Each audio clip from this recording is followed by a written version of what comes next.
Good morning from Budapest, Hungary. Today I'm going on an arduous long journey through the mountains to one of Europe's least visited countries. It's a country that I've wanted to go to for many years now, and I've never really had the chance to go to. So, join me today as we go on a bus journey, probably a rickety bus journey, to one of Europe's least visited and most mysterious countries. Welcome to Serbia. Before we head off to Neplijet bus station, I'm going to show you what £40 gets you in the city centre, kind of the outskirts of Budapest. Now, Budapest used to be very cheap, now it's fairly expensive, but let me show you, you can still get a decent value for your buck. So, this is a twin room. I'm staying on my own. Not too bad. It's fairly modern. It's in a bit of a dodgy neighbourhood, you know, maybe about a 30-minute walk from the main centre, but it's fairly spacious. You've got a really nice hairdryer, which you don't usually get in the budget hotels. Got a very, to be fair, the pressure on the shower is incredible, and a toilet, so it's not too bad. Anyways, let's go down to Neplijet bus station. Let's go to Serbia. Here we are, guys. We're in the city of Novi Sad, Serbia. It's my first time in Serbia. I don't know what to expect, but all I can say is it is absolutely stunning. Look at the buildings behind me.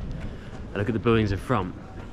The plan is I'm going to go check into my hotel, and then we're going to go to the #1 tourist attraction in this city, which is a really cool fortress. This is what £25 gets you a night in Novi Sad. Let's start off with the room, and then we'll show you the bathroom. It's pretty small, to be honest, but it certainly does the job. Not too bad, right? It's got a nice marble floor, flat screen TV, a nice flower. I'm not entirely sure what that is, probably a light or something like that. And the view, well, the best view in all of Serbia. 2 twin beds, plug sockets, everything you need. A slightly wonky painting that I'm too scared to fix. And my God, the toilet's even nicer.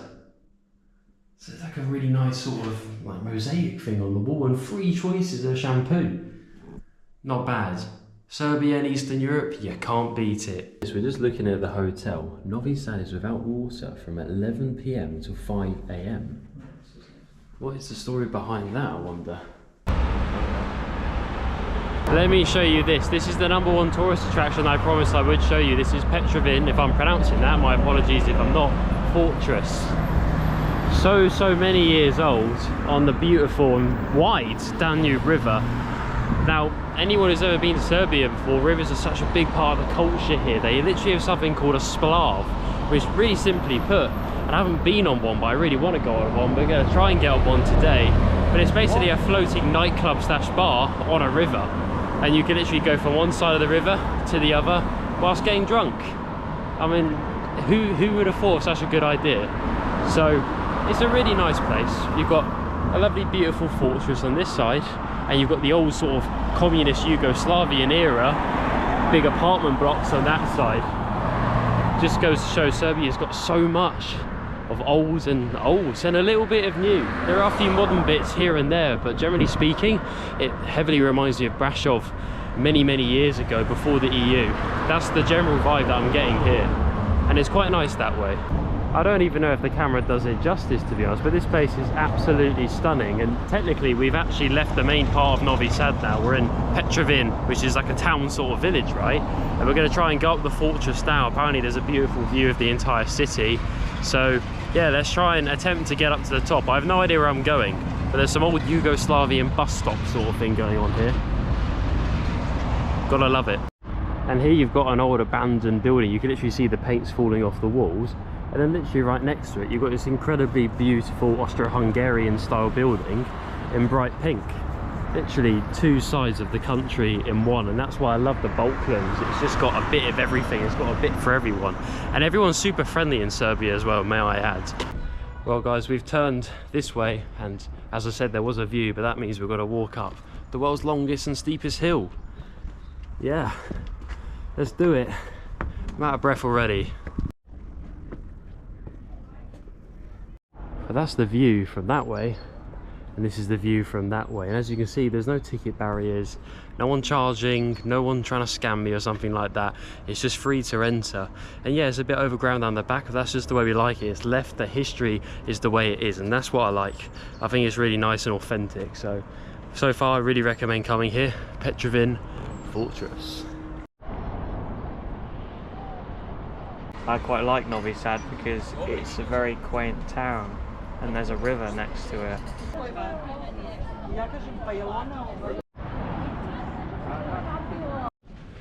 At this point, guys, I don't even know what's going on, but we're going in some sort of tunnel.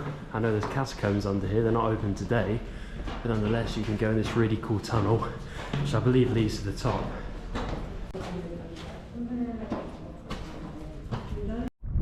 Something that I found which is quite confusing is this little thing over here, and there's quite a few more of them. Don't know how well you can see it, but over there, are they bunkers or something like that? Serbian viewers, if you're watching this, please let me know, because I don't really know what they are on Petrovaradin Fortress. They seem to be like a mini sort of bunker or something like that. Here we are, we're at the top of the fortress now. There's probably a few over there which we're going to check out in just a sec.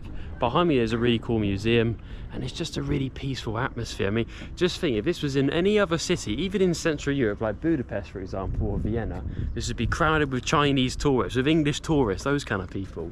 But here, it's literally me, this guy, Me? and those people, and that is literally it. I just can't believe this guy. It's so quaint and beautiful. Me and my mate, we just can't stop saying it. We can't get over it. Like, the walls are sort of almost falling down, but it gives it so much character. You've got a beautiful view of the Danube River, and yeah, it's just so peaceful. There's a little bit of guitar in the background. You can hear the birds. It's so nice.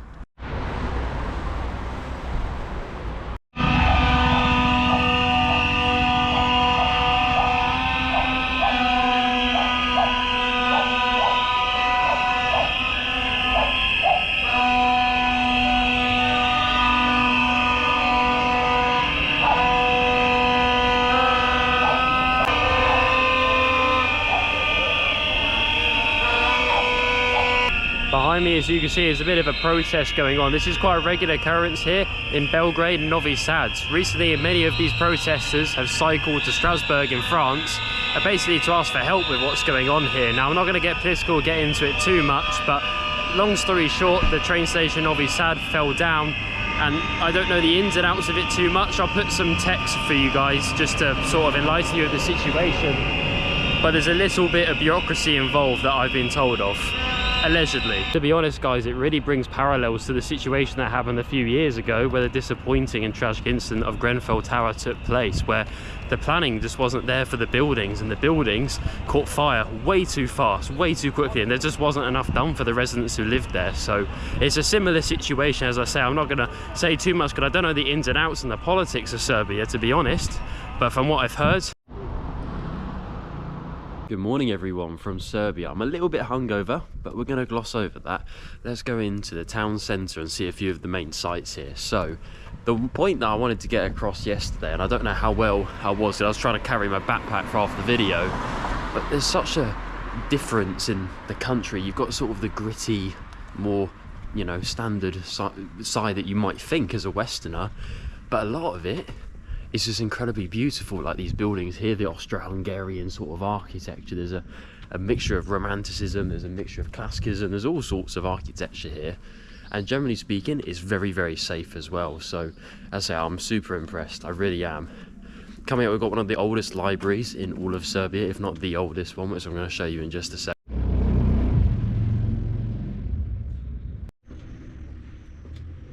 These people here, these are some of the famous people of Novi Sad.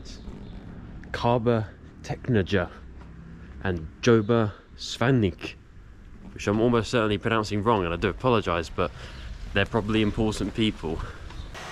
Got a beautiful Orthodox church by the looks of it up there. It is an Orthodox Christian country, which is always cool to see. And yeah, you can just see the different colours on the wall. It's so beautiful.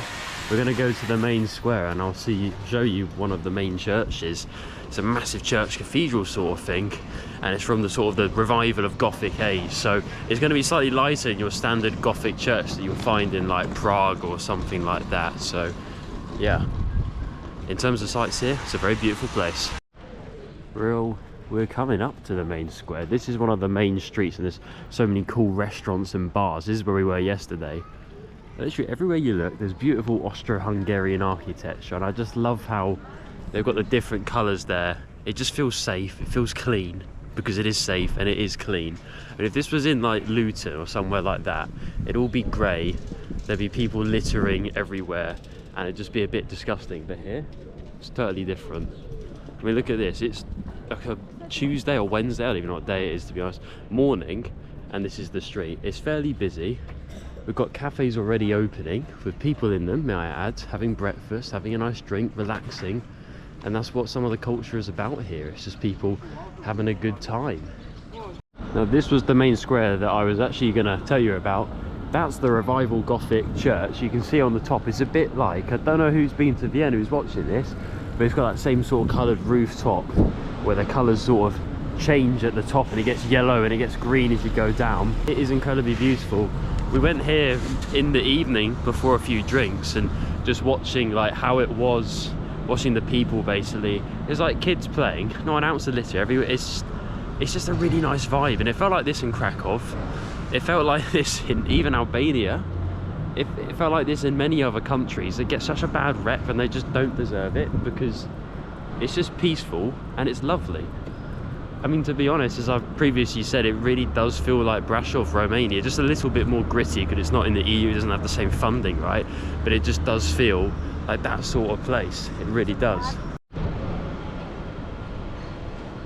Well, everyone, that was the beautiful city of Novi Sad. It's been my first time in Serbia, and what can I say? I absolutely loved it.